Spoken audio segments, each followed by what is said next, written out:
diperintahkan bagi kaum laki-laki untuk berwasiat kepada kaum wanita dan berlaku lembut kepada mereka.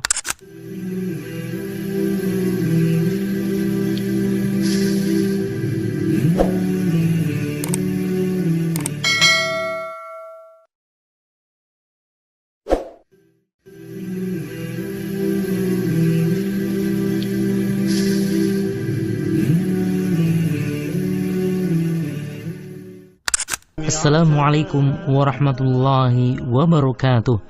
Alhamdulillah, wassalatu wassalamu ala rasulillah wa ala alihi wa sahbihi wa man wala, amma ba'd. Pendengar yang dirahmati Allah subhanahu wa ta'ala, alhamdulillah, pada kesempatan yang berbahagia kali ini kita bisa berjumpa kembali dalam rangka meningkatkan keilmuan kita terhadap agama Allah subhanahu wa ta'ala.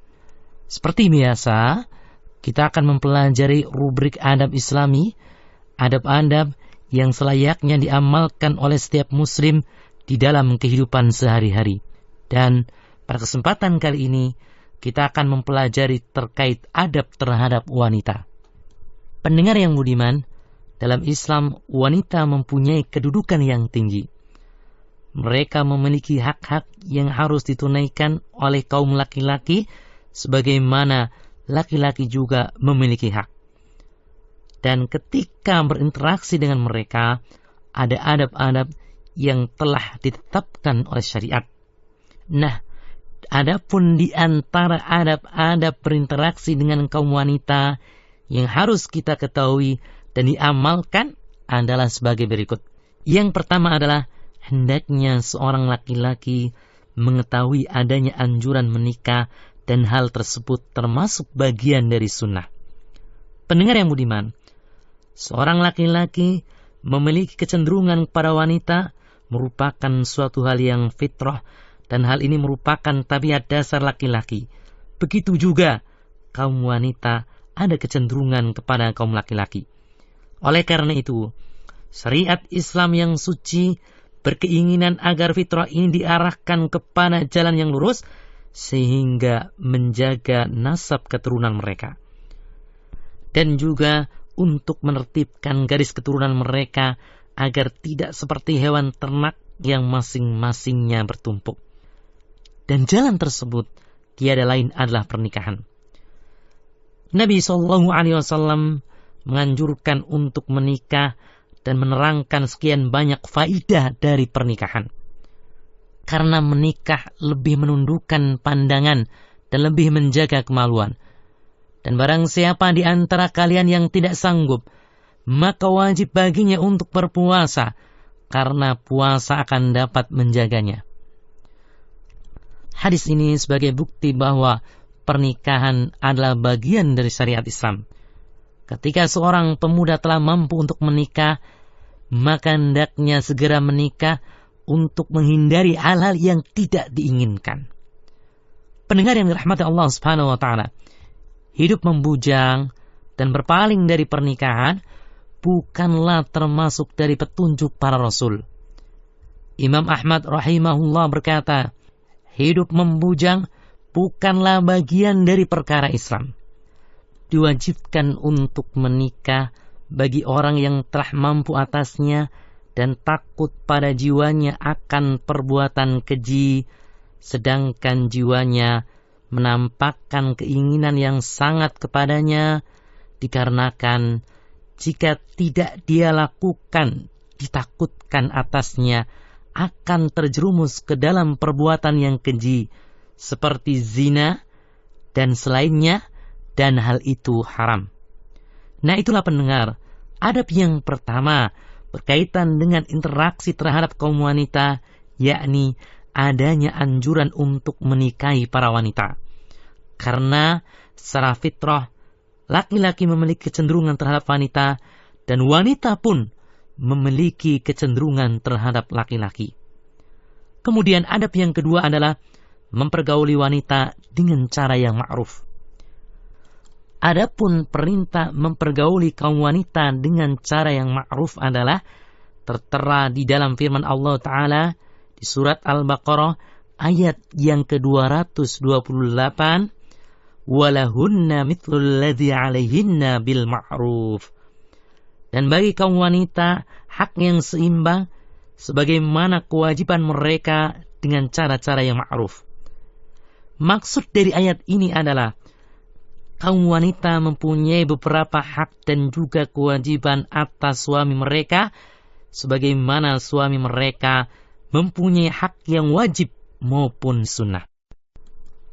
Dan acuan hak-hak suami dan istri kembali kepada suatu yang telah ma'ruf, yaitu kebiasaan yang berlaku di negeri mereka tinggal dan zaman tersebut berlaku bagi wanita dan juga bagi laki-laki. Dan hal itu beragam mengikuti perbedaan zaman dan tempat, keadaan, individu, dan adat istiadat. Ini merupakan dalil bahwa nafkah, pakaian, bergaul, tempat tinggal, demikian juga berhubungan suami istri, kesemuanya dikembalikan kepada perkara yang telah ma'ruf.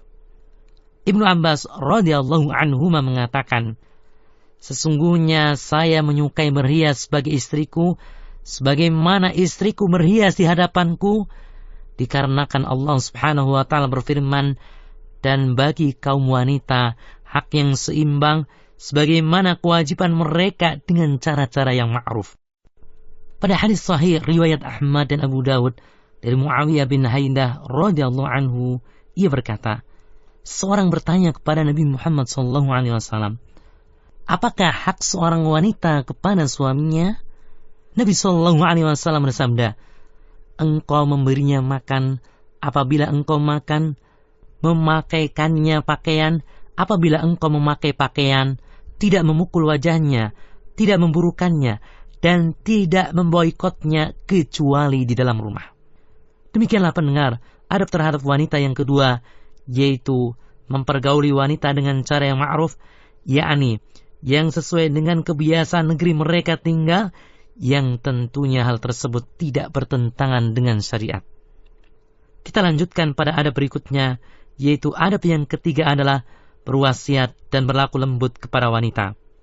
Pendengar yang budiman, Nabi SAW telah memerintahkan kepada kaum laki-laki untuk memberi wasiat kepada kaum wanita dengan kebaikan. Karena wanita adalah kaum yang lemah, membutuhkan seorang yang dapat berbuat baik serta berlaku lembut kepada mereka, tidak berlaku keras dan memperlakukan mereka layaknya laki-laki. Oleh karena itu, diperintahkan bagi kaum laki-laki untuk berwasiat kepada kaum wanita dan berlaku lembut kepada mereka. Abu Hurairah radhiyallahu anhu menceritakan bahwa Rasulullah SAW bersabda, berilah wasiat kepada kaum wanita dengan kebaikan, karena sesungguhnya kaum wanita diciptakan dari tulang rusuk, dan tulang rusuk yang paling bengkok adalah bagian atasnya. Apabila engkau hendak meluruskannya, maka engkau akan mematahkannya, dan apabila engkau membiarkannya, maka akan terus bengkok. Maka berilah wasiat kepada kaum wanita. Dan pendengar, di antara bentuk wasiat kepada kaum wanita adalah memberi mereka pengajaran terhadap beberapa hal yang mereka butuhkan berkaitan dengan perkara-perkara agama mereka, seperti hukum-hukum bersuci, haid dan nifas, sholat, zakat, jika mereka mempunyai harta, menjaga aurat dan kehormatan diri, serta perkara penting lainnya. Apabila seorang laki-laki, baik suami maupun keluarga yang ada di sekitarnya, tidak sanggup mengajari kaum wanita karena kurangnya ilmu, maka wajib bagi kaum laki-laki untuk memudahkan kepada kaum wanita untuk dapat mempelajari ilmu syar'i yang dibutuhkan, seperti menyiapkan buku-buku Islami, kaset-kaset, atau menghadirkan ia ke majelis ilmu dan sarana-sarana ilmu lainnya.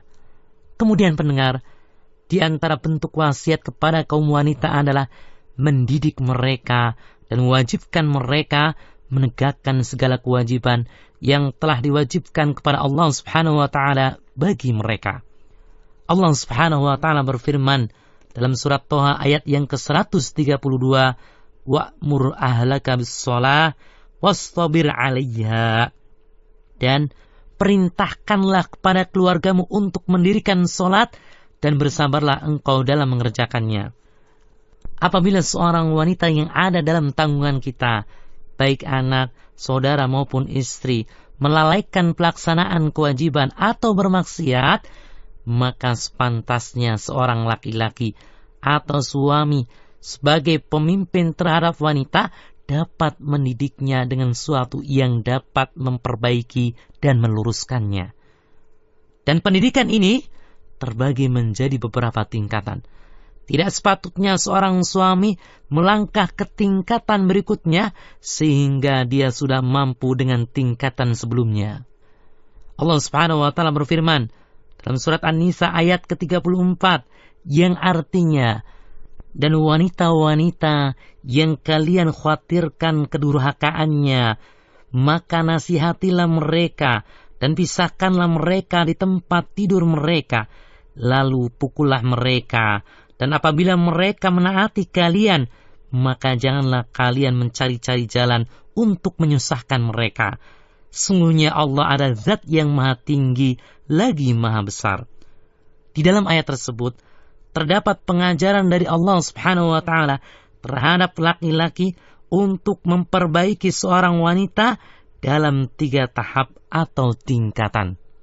Tingkatan pertama adalah dengan menasihati dan mengingatkan serta membuatnya takut kepada Allah Subhanahu wa taala.